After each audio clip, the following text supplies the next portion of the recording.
Hello, hi guys! Magandang hapon sa inyong lahat. This is Gino Rodriguez from my Sagari channel, a faith healer, also mata reader. So ngayong hapon na to, tingnan natin ang nagsabihin sa'yo ng ating mga gabay. So this is a weekly gabay for the month of February 2 hanggang February 8 for the sign of Cancer. So Cancer, welcome to my channel.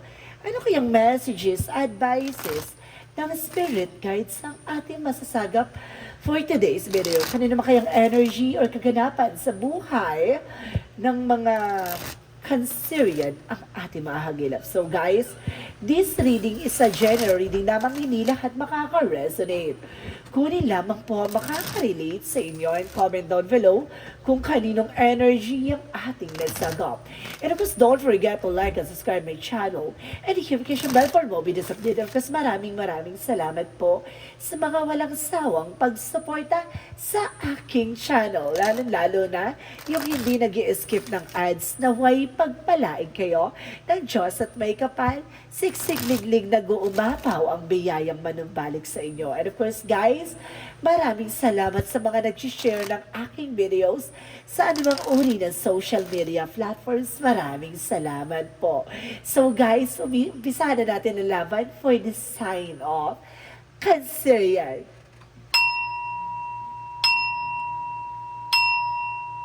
Angel Spirit Messages, give me an information.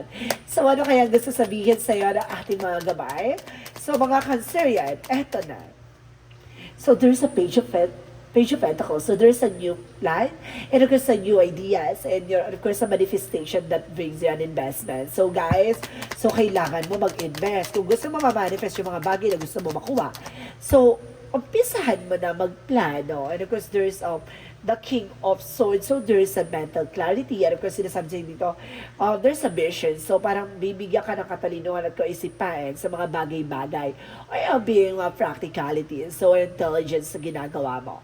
No, ibig sabihin dito, parang malalaman mo na yung strategy or something formula or something, kung ano yung mga bagay yung hakbangin mo sa buhay, kung paano ka magbukas ng isang negosyo or trabaho na papasukin mo. And because there's a Hangman, so some of you guys nagkakaroon ng delays and something cancellations because sa mga ginagawa mong actions. So let's see. And because guys, there's the Queen of Pentacles. So there's a practicality pagdating sa finances, no? Kumbaga, pagdating sa finances, kailangan ano ka dyan, tutok ka dyan, no? Because kailangan solid yung time and effort mo, bilang nga balance. And because there's a higher fact, so there's a lesson learned. May mga bagay siguro na dapat mong matutunan at dapat mong isa lang alang. And because there's an education from the past na kailangan mong bit-bitin hanggang sa kasalukuyan. And because there's a Queen of Cups, kumbaga there's a healing. So magkakaroon ka na ng healing in all aspects. And of course, at the same time, let's see what is the Page of Pentacles. So there's a King of Wands. So there's a slow and steady. No? Panatili kalmado. No, wag ka magiging agresibo. Maging dahan lang. So ibig sabihin kung magbubukas ka ng business, kumbaga maliit lang na muna na puhunan. No? Wag ka muna kumbaga wag ka susubok na alam mong baguhan ka pa lang. No? Kumbaga there's a trying error talaga. Walang bihira sa mga nagbi-business kagad na nagbo-bloom. So this is the opportunity for you na kailangan mo munang pagplanuhan ng maayos talagang, diba? Plakado. And because let's see, what is the King of Swords? And because guys, there's a star card. So there's a wish fulfillment. May mga bagay na unti-unti na matutapan dito. At the same time, kumbaga, gagaling na ang sugat ng kahapon. And because there's a happiness. So some of you guys na maraming, kumbaga, maraming nai-inspire sa'yo, maraming na, kumbaga, natutuwa sa'yo, at the same time, maraming naiinggit sa'yo. And because there is a Four of Cups, Four of Pentacles, so, sinasabi dito na saving money, budgeting, no? Pagdating sa mga pangarap mo, kailangan maging practical ka. So, let's see what is the higher five. So, there's a Five of Wands. So, there's a complication, no?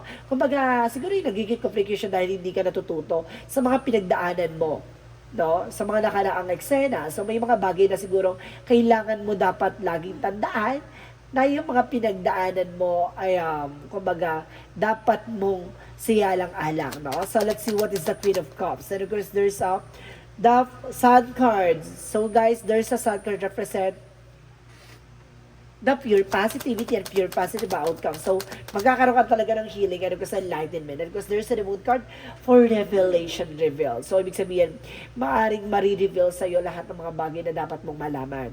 At the same time, kumaga, matutuklasan mo rin kung ano yung mga bagay na dapat mong gawin. So, let's see what is the King of Swords. And because there is a star card, so there's a reward card. So, some of you guys, pinangarap mo makapag-ibaba sa notice this an opportunity na makakapag-travel ka na. So, guys, meron talagang, kumbaga, meron na ka nasisense sa travel dito by land or by air, no? So, let's see what is the what is the Hangman, and because the Ten of Cups. So, there's the Knight of Swords. So, there's a success driven. So, wag ka masyadong magmadali. The more na nag-expect ka, hindi nangyayari. So, ibig sabihin dito, mahalin mo lang yung situation, gawin mo yung mga bagay na dapat mong gawin, enjoyin mo lang, no? Kumbaga, unfold it naturally. And because that's what is the Queen of Pentacles and the Four of Pentacles. So, there's the Six of Wands. So, there's a victory. So, pagdating sa business, pagdating sa, kumbaga, mapagtatagumpayan mo lang, no? So, let's see what is the the Five of Wands and because the Hierophant. So, there's a Nine of Cups. So, there's an offer. Maraming offer na papasok dito, no? There's an email or messages kang matatanggap. And because there's an information na wag ka na magpapabudol o wag ka magpapauto, ha? Kasi may taong susubukan ka lang dito. Itong tao na to is your competition or competitors, no? Kumbaga, mayroon na, kumbaga, naiinggit talaga sa'yo at makikipagkompetensya sa'yo. Pagdating sa business siguro yan. And of course, there's a Queen of Wands confidence. So, kailangan mong i-boost yung confidence mo. And of course, magkaroon ka na ng healing. Kumbaga, kung may mga tao ayaw sa'yo, then no? And of course, kailangan maging optimistic ka, no? Kumbaga, maging positive ka sa lahat ng kaganapan sa buhay mo. So, let's see what is the outcome. Ang outcome for you is the Two of Swords. There's a decision. May mga bagay na kailangan pag-desisyonan. In the Ten of Pentacles is financial security. Kumbaga, magkakaroon ka ng long term. So, ibig sabihin, kailangan mo mag-decision kung ano yung pang matagalan at ano yung panandalian. Because there's a Seven of Pentacles, the harvest time. So, ibig sabihin dito, kumbaga, marami kang pinagdaanan problema, sakripisyo, paghihirap. So, kailangan mo na mag-decision na kailangan mo na mag-let go dyan, no? Kailangan ng, eto na, next chapter na tayo, wag kang masarapan dyan sa mga problema na yan. So, ibig sabihin, wag mong dinidibdib, wag kang magdrama or something, diba? Nandun ka na nga sa part na nahihirapan ka, magdadrama ka pa ba? Mag-take ka ng action kung ano yung gagawin mo. So, let's see what is additional messages for career. For career naman, there's a Nine of Pentacles, so there's a security and a practicality. So, ibig sabihin dito, maging practical ka pagdating sa pera, pagdating sa business mo. And that temperance is a perfect timing, no? Kumbaga talaga ibibigay sa yung mga bagay na para sa'yo. Additional messages pagdating sa love life, so there's a black namin. So, ibig sabihin, there's a black energy or negative energy or black magic involved. At the same time, there's the Three of Wands. So, itong tao na to, kumbaga, baka ginagawan yung person mo o ginagawan ka para, kumbaga, mag-antay ka na mag-antay sa wala, ganon. Ay, yun yung delays na to. Siguro ito yung nagkakos ng delays, yung mga tao na iinggit sa'yo. No, pagdating sa love life, ganon talaga. Parang darating na pero diba, nakilala mo na tapos kumbaga i-ghosting ka, tapos yung pala lulukuhin ka, parang gano'n, kumbaga nagkakaroon ng ganong scenario, not because of sa black magic yun kasama yun. And because there's a strike for health, and because the Four of Wands, so magkakaroon ka ng celebration, gagaling ka sa karamdaman mo, ha? And because the strike para sinasabi na confidence. So, ibig sabihin dito, enjoy your life from the fullest. Now, the more na masaya ka, the more na magiging maganda yung pakiramdam mo or yung kalusugan mo. So, let's see what is the magical fairy messages. 4 magical fairy messages.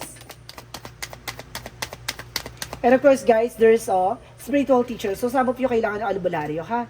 There's a spiritual teacher na kailangan mo na tutulong sa'yo or maggagamot sa'yo sa anumang uri ng karamdaman na nararamdaman mo.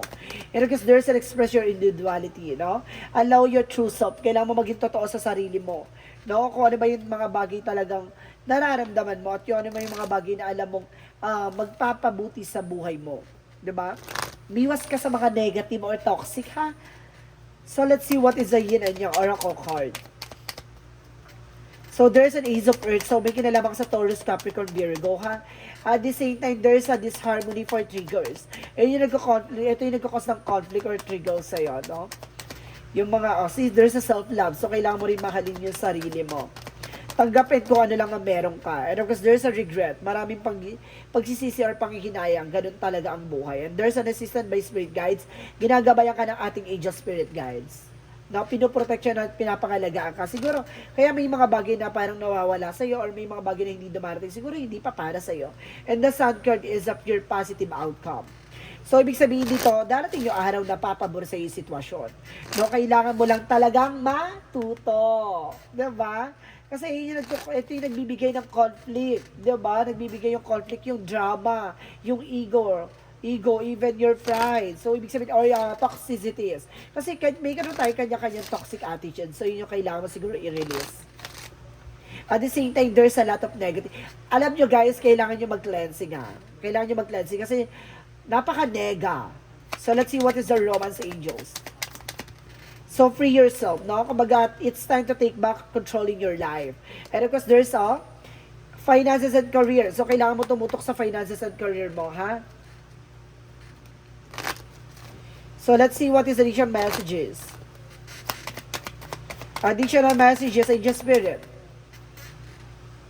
So, there's a joy. So, ibig sabihin, magiging masaya ka na. And of course, there's a vanity. So, ibig sabihin dito, kung mag-iwasan mo yung mga walang kabuluhang bagay. And of course, there's a renewal. No? Kung magsimula ka ulit. No? Bumalik ka ulit sa simula. Parang ganun. Or magpanibago ka ng eksena. So, let's see what is Archangel Michael. Messages. And there's a you created the situation and you have the power to change it. See? I told you, ikaw yung naglagay sa sitwasyon mo, ikaw doon yung makagawa ng paraan. Kung hindi ka mag-iisip ng drama or something, hindi ka gagawa ng drama sa sarili mo, or hindi ka, kumbaga, i-release mo yung toxicities, magiging maayos yung takbo ng eksena mo. And of course, sinasabi dito na honor and trust your feelings. So, makinig ka sa mga nararamdaman at magtiwala ka sa nararamdaman mo. And of course, there's a God is in charge. So, nandito na si God, no? Na ginagabayan ka at pinapaalam sa'yo na yung mga bagay na kailangan mong malaman at matutunan. Diba? So, let's see. Additional messages. And there's a judgment, a wake-up call or something inner calling.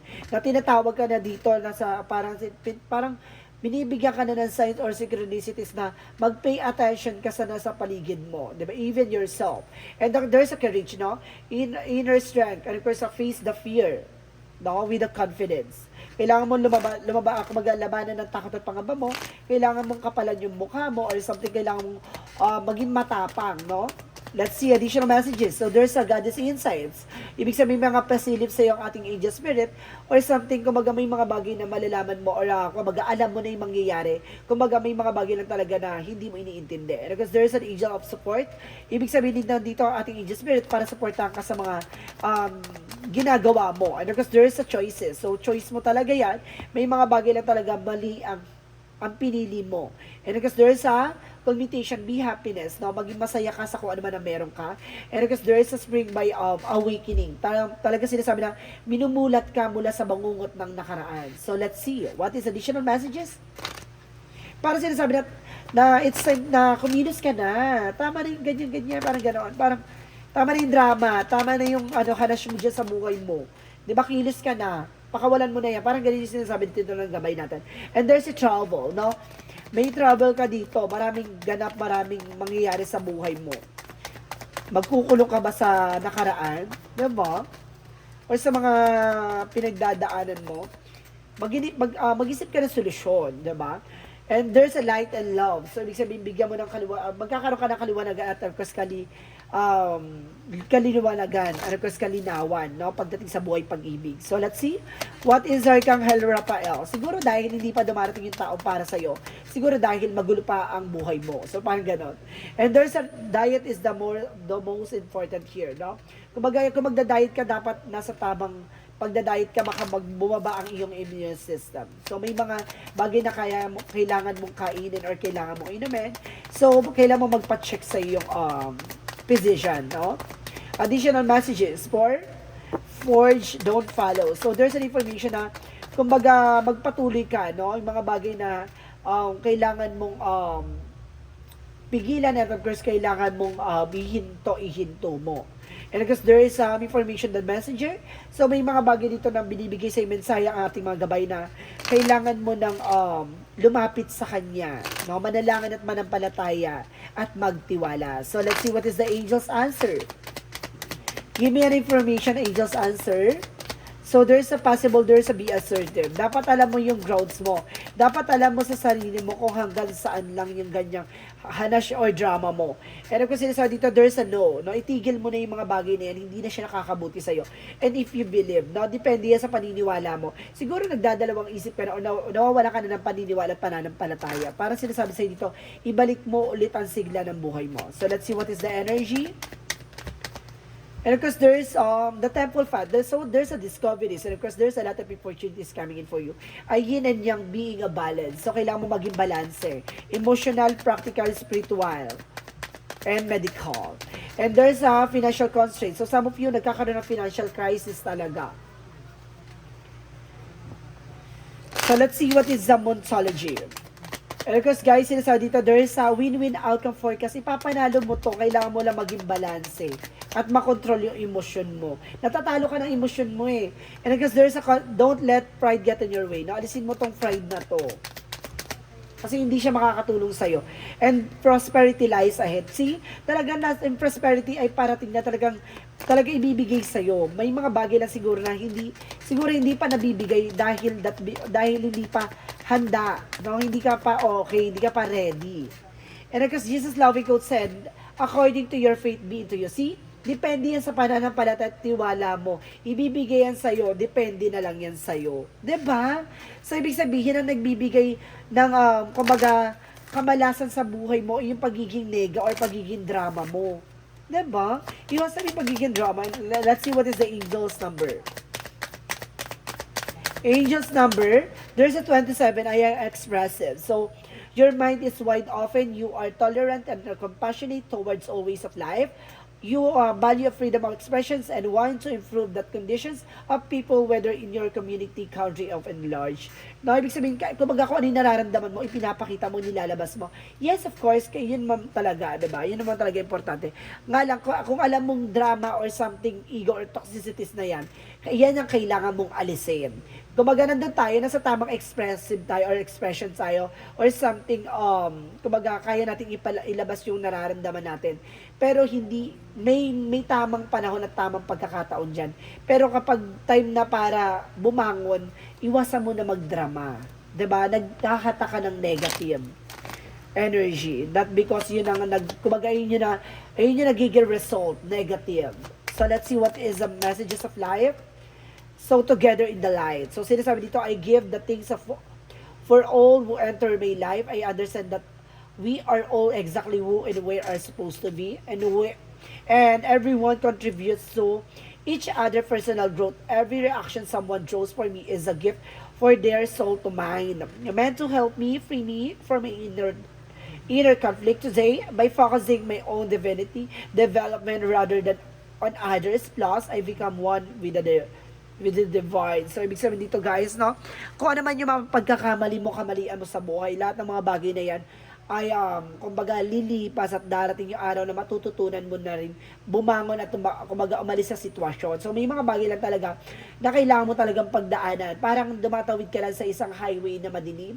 Pagdating niyan, may kaliwanagan na naghihintay para sa iyo, no? Sinasabi lang sa'yo dito na hindi sa lahat ng oras nandiyan ka sa situation mo. Darating yung oras na makikita mo na ang liwanag at kumbaga malalaman mo na yung kahulugan bakit mo pinagdaanan yung mga bagay na yon. So, ibig sabihin dito, kumbaga darating yung araw na magkakaroon ka na realization. So, ibig sabihin dito, tanggapin mo lang at tanggapin yung mga bagay na ibinibigay sa'yo. Kung nakakaranas ka ng kalugmukan at paghihirap ngayon, tanggapin mo lang yan. Kasi darating yung araw na uulanin ka naman ng biyaya ng langit at may kapal. So, guys, this is a weekly gabay for the month of February 2 hanggang February 8 for the sign of Cancer. So, Cancer, maraming salamat for this wonderful reading. So, this reading is a general reading namang hindi lahat makaka-resonate.